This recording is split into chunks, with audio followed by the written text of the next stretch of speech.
2026 is definitely the year of book adaptations, and with that I thought it would be a great idea to make a list with all the adaptations we should expect and also yap about the ones I'm most excited about. We are already almost halfway through the year, so there have been some releases already, some I've seen, some not, so let's just talk about those first. I think we've all heard about Project Hail Mary, and I know I've yapped about it a lot, but I loved the adaptation, I loved the book, and I think you will too. Both the movie and the book are 5 stars. It is a wonderful science fiction. It just pulls you in, and it's also emotional but still comedic. So yeah, go watch it. If you are up to date with Book Talk, you have already seen Off Campus, and if you haven't, let me tell you what it is about. It is the adaptation of The Deal, which I haven't read before, but I did watch the series. I'll be honest, this is the type of cringy romance TV series, okay? But that's completely fine because this is a hockey college romance, so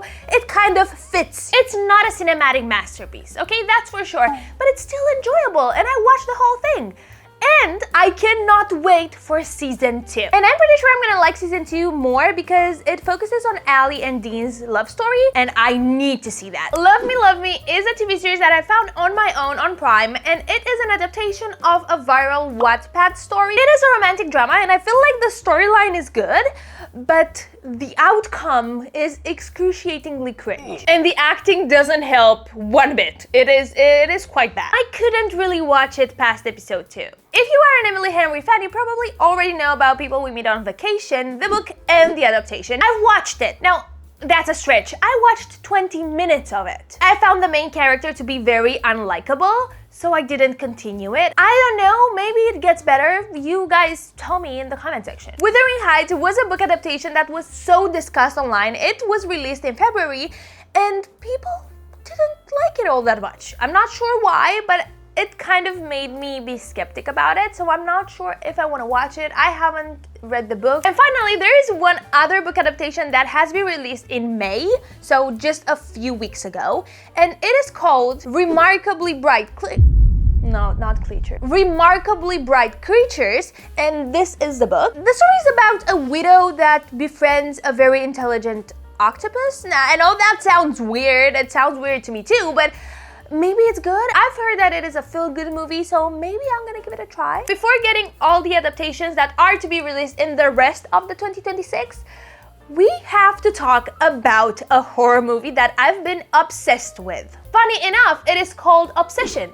Now, this is not an adaptation, it is just a horror movie I've heard so many good things about, and I'm literally frothing out of the mouth waiting to see it. It is directed by Curry Barker, and unfortunately, it is not available worldwide. You can see it in theaters in America and UK, I think, but it's going to be a while until it will stream on, I think, Peacock, but I'm not sure. It's about this guy that makes a wish so that his crush will love him back, but then it happens, and it's much more creepy than anyone expects. I think you should watch the trailer and you will understand why I'm so obsessed with it. Good horror movies are really hard to come across, and I feel like this is going to be a really good one. Now let's get back to our 2026 book adaptation. We have the adaptation of Every Summer After, which as a movie is actually called Every Year After, and it will be released on June 10th. Now, I haven't read the book, but from what I've heard, it is a really good friends to lovers. If you are a Hunger Games fan like me, I think you already know that we are going to get an adaptation of Sunrise on the Reaping. It's produced by Lionsgate and is going to be available on November 20. So mark the dates in your calendar, girlies. The thing is, I loved the Hunger Games movies, but I haven't read the books. So I plan on reading Sunrise on the Reaping before November, for sure. Though I will say that the last movie, The Ballad of Songbirds and Snakes, I think that was the name, wasn't my favorite one, because it felt like the world was so small, but the songs were really good, I'll give it that. Rachel Zilly is a wonderful singer. If you've ever watched any of my videos before, you know that I loved The Love Hypothesis. I think this is actually the first ever rom-com I've read, and it was so damn giggly and fun. I loved it. It is a fake dating, so if you haven't read the book, it is time to do so because we are getting an adaptation this year. The release date hasn't been yet announced, but we are getting it this year, so I cannot wait for it. With this one, I am not really concerned about them messing it up, because with rom-coms, it's kind of easy to make adaptations, I think, compared to maybe dramas or, fantasy and all that. But it can get a bit too cringe. So I'm really hoping they won't make this one cringe. And I'm really curious what they're gonna do with the spicy chapters, because those are really spicy. The very first thriller I have ever read was Verity, and it touched upon some quite sensitive subjects, and I personally like that. It also had spice, and honestly I thought that didn't really fit the whole vibe. You didn't need the spice. It was just an add-on that felt out of place for me. Even so, we are having an adaptation, and everyone knows about this. It's going to be out in October, and we have Anne Hathaway and Dakota Johnson as lead roles. I'm really curious how this one will translate in a movie. With the next one, I'm a little bit confused because it's supposed to be part of the Culpa Mia universe, but it's called My Fault London, and it doesn't really have a book, but it's kind of a continuation, or you know, a story that happened at the same time. If you don't know about Culpa Mia, it is a forbidden romance. It's actually a step sibling, enemies to lovers type vibe.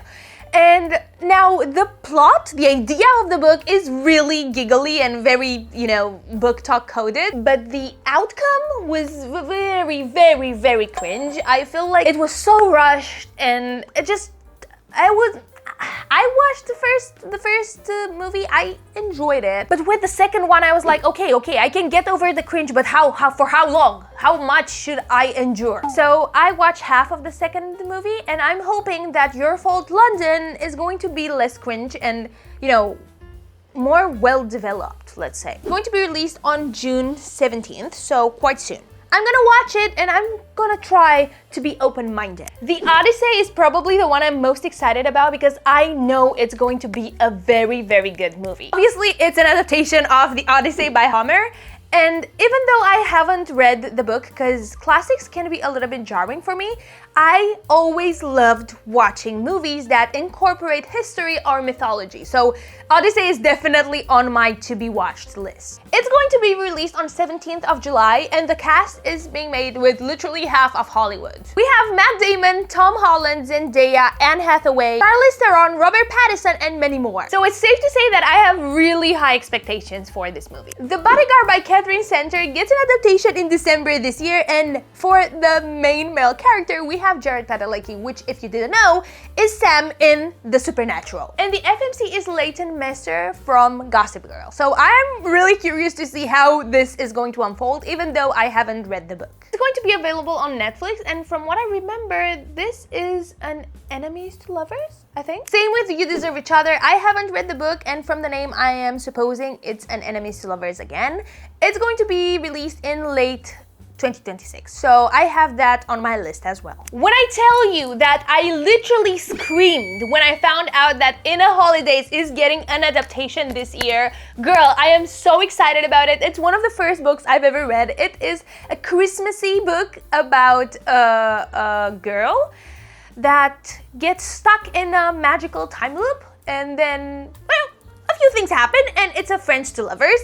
I loved this book. It was so sweet, and even though I'm not the biggest fan of Friends to Lovers, this was such a good book, and I don't know, I'm just so damn excited. I really hope they're gonna do the book justice. The Map of Longing by Alex Callan-Will, I think, is going to get an adaptation this year as well. This is not a rom-com, it's rather a romance drama, and the setting is quite interesting. We have this woman whose only purpose was to save her sister by donating her stem cells, but when her sister dies, she is sort of left directionless. So this is sort of the setting, and I feel like this will be quite an emotional movie. I just wanted to mention it because it sounds a little bit different than the rest of the series we have on our list. We also have The Last Sunrise, which is going to be released on 1st of June, so very soon. Now, these were all the important book adaptations I've heard about and seem to be important in the book world.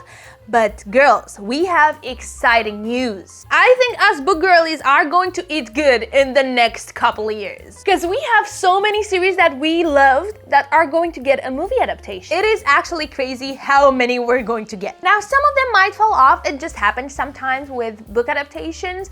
They just don't follow through. But we have to be hopeful, and we're gonna yap about them nonetheless. Firstly, we know for sure that The Nightingale by Christine Hanna is going to get an adaptation in February 2027. So that's exciting because I was actually planning on reading the book. Also, for all the Narnia fans, we are getting a new movie in February 2027 as well. I didn't even know that the story continues. I actually watched all the movies, the 3 of them, I think, when I was quite young. I haven't read the books, but I really enjoyed the movies.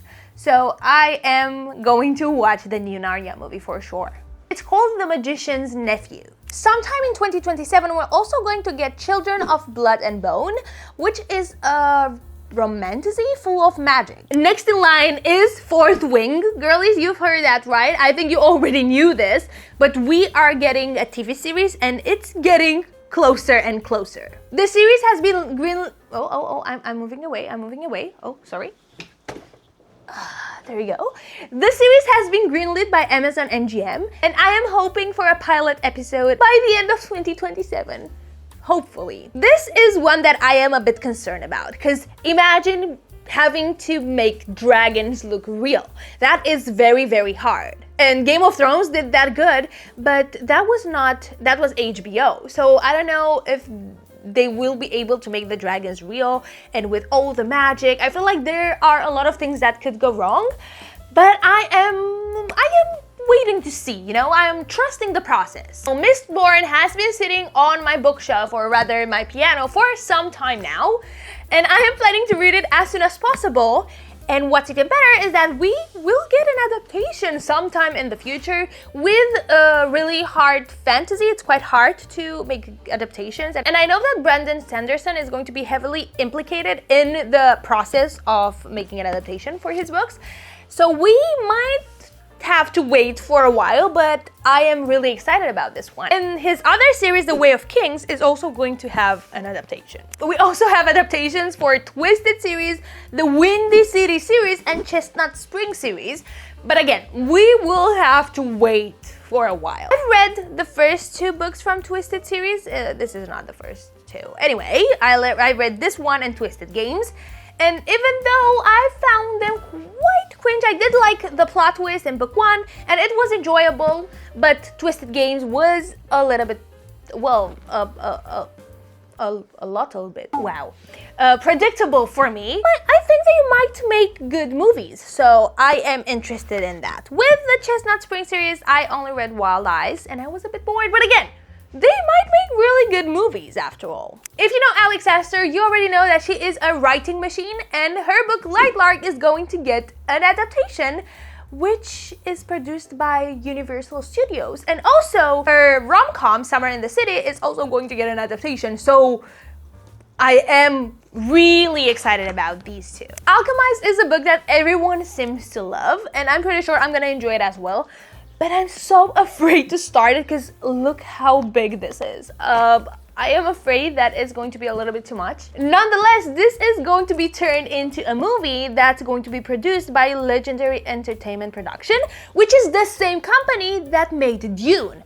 So I have high expectations for this one. This is probably going to take a few years. I'm really excited about Better Than the Movies and The Boys of Tommen. If you didn't know, we're gonna get a movie for Better Than the Movies, and I'm hopeful that it will have the 2000s rom-com type vibe. And with The Boys of Tommen, I think we already know that the cast has been released. And even though at first I didn't really see it, I thought that, you know, this is not by Johnny. But then I looked at their, their pictures on social media, and I am actually seeing it. I feel like this might work, and I am trusting the process. I just really hope they won't wash out the depth of this series, because at first glance, this is, a high school romance, but that is definitely not all to this series. It's just so much more, and I'm really scared that they won't portray that properly and do the book justice. We're gonna have The 7 Husbands of Evelyn Hugo, The Midnight Library, This Summer Will Be Different, Book Lovers, and Happy Place, and Funny Story by Emily Henry in the likely event First Time Caller, which I haven't read yet, but I'm planning to. It Happened One Summer, The Spanish Love Deception, The Striker by Ana Huang, Lights Out, Butcher and Blackbird, Quicksilver, Fake Skating, Done and Dusted, Shield of Sparrows, The Neighbor Favor, The Summer of Songbirds, The Things We Leave Unfinished, and Funny You Should Ask. So That was quite a lot. We have so many book adaptations to look forward to, and honestly, I don't know how many times I have said book adaptation in this video. I'm sorry if that got annoying. Let me know in the comment section if I've missed any adaptation that is important, and also tell me which one you are the most excited for. Thank you for watching. Hope you have a wonderful day. Don't forget to like and subscribe.